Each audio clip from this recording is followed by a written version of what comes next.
A lot of you ask about how you deal with this. This happens on single glazed windows, and some of you will be living in damper flats. Now, this bit I have sprayed with bleach spray, and it's been sat for about 15 minutes. And then I'm going to take a toothbrush to it, and you will see it makes an awful mess. It really does. Now, if this is your own house, once you've got this all done and clean, you probably want to take, I'll show you one that's done and clean, a knife, and cut it all back to sound, and maybe replace the putty, and maybe repaint, because the putty does more than hold the glass in, or affects the wood, and the paint runs onto the glass to seal the putty in, because the putty is linseed oil and something. I'm not even sure what the slowly bit of putty is, but it's linseed oil that makes it, that dries and goes off. And it doesn't last forever. And as you can see, where the condensation on single glazed windows comes down, it doesn't, it needs regular maintenance to do it. And you should do this regularly. And if you've got an older place and it's bloody freezing, do this before you start to seal up your windows for winter. Now I'm going to get on and scrub this, and once I've given it a really good scrub and I've got all the loose stuff off and I've really helped the loose bits of mould, I will take you to the other window that I've already done this to and wiped it with a damp cloth to show you what it looks like there. Here's the same window as it happens. I've given it a really good scrub, and you see what this is all caused by water getting in there, and then it makes the wood expand and contract and the paint comes free. This now has to get bone dry before you do anything else, and then depending on your situation there are two ways that you can go about this, but that's what it looks like now. I've left the window open just to get a bit of a draft in here, and I'm going to leave the whole thing to get completely dry. This is dry, and I've taken a vacuum to it and a brush. Now this is where what you do, you kind of part company.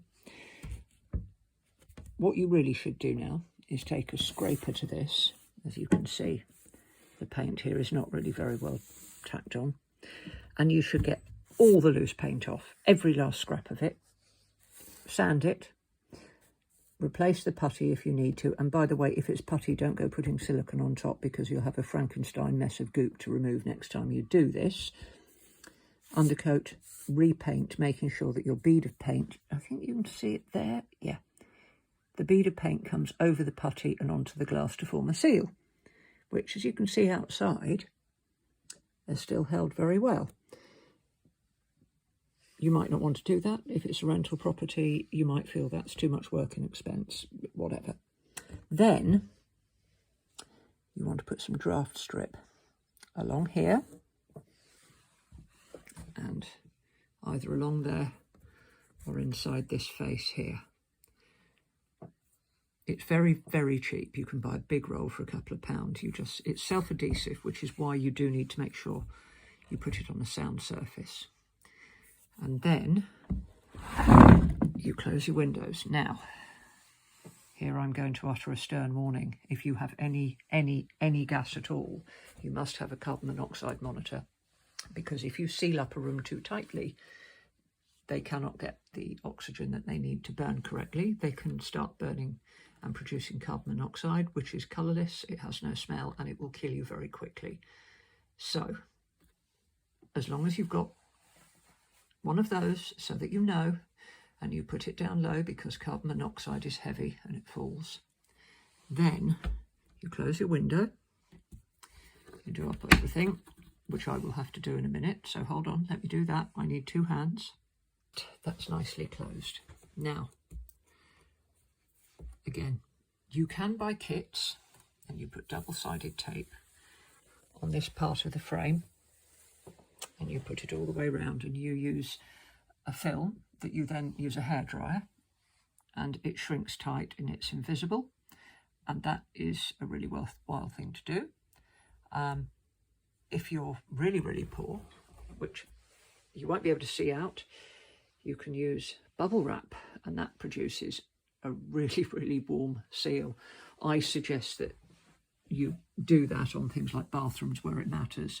And if needs be, you can use drawing pins. But like I said, please, carbon monoxide monitor. I don't want any of you dying. But that will prevent and act as a seal. Now, what I have done, my home one, is I have actually got a piece of Perspex, and I have just slotted it in. And you can, as a temporary measure, you can just attach Perspex to each one of the panes here. You could do it across there. But before you do that, buy one of those little dehumidifiers with the crystals in, and put some dehumidifier crystals along this lip here, or here, or here, on the inside, so that they stand between the two.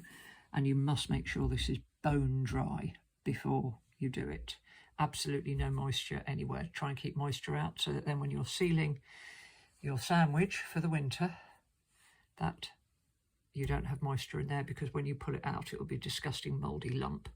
But if you do that, your window will be in better condition than it was, and for the winter, it will help keep you warm, and it won't cost you very much to do.